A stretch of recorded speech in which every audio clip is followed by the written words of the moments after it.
చింతపండు పులిహోర 100 గ్రాముల చింతపండు పులుసులో ½ టేబుల్ స్పూన్ ఉప్పు, ½ టేబుల్ స్పూన్ జీలకర్ర మెంతుల పొడి, ½ టేబుల్ స్పూన్ కారం, ½ టేబుల్ స్పూన్ పసుపు, 10-12 వెల్లుల్లి రెబ్బలు, 2 టేబుల్ స్పూన్ ఆయిల్, ఒక ½ టేబుల్ స్పూన్ అల్లం ముక్కలు వేసి మరిగించాలి. ఈ లోపల కడాయి పెట్టుకొని అందులో ఒక టేబుల్ స్పూన్ పల్లీలు వేయించి పక్కన పెట్టుకొని అందులో ఒక టేబుల్ స్పూన్ ఆయిల్లో 3 కట్ చేసిన ఎండుమిర్చి, 10-12 వెల్లుల్లి రెబ్బలు, ½ టేబుల్ స్పూన్ జీలకర్ర, ½ టేబుల్ స్పూన్ ఆవాలు, 6 మిరియాలు, కొంచెం పసుపు, కొంచెం ఇంగువ వేసి తిక్కుగా అయినటువంటి సూపులో ఈ పోపును వేసుకోవాలి.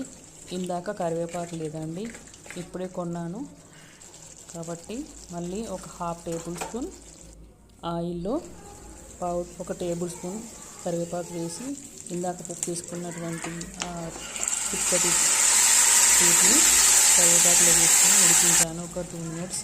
ఆ తర్వాత ½ కేజీ అన్నానికి ½ టేబుల్ స్పూన్ పసుపు, ½ టేబుల్ స్పూన్ ఉప్పు, ½ టేబుల్ స్పూన్ ఆయిల్ వేసి ఒక గరిటెడు చింతపండు పులుసు దానికి కలిపాను. చాలా బాగుంది, తిని చూశాను, మా అమ్మాయి కూడా పెట్టాను, బాగుంది అంది. Thank you.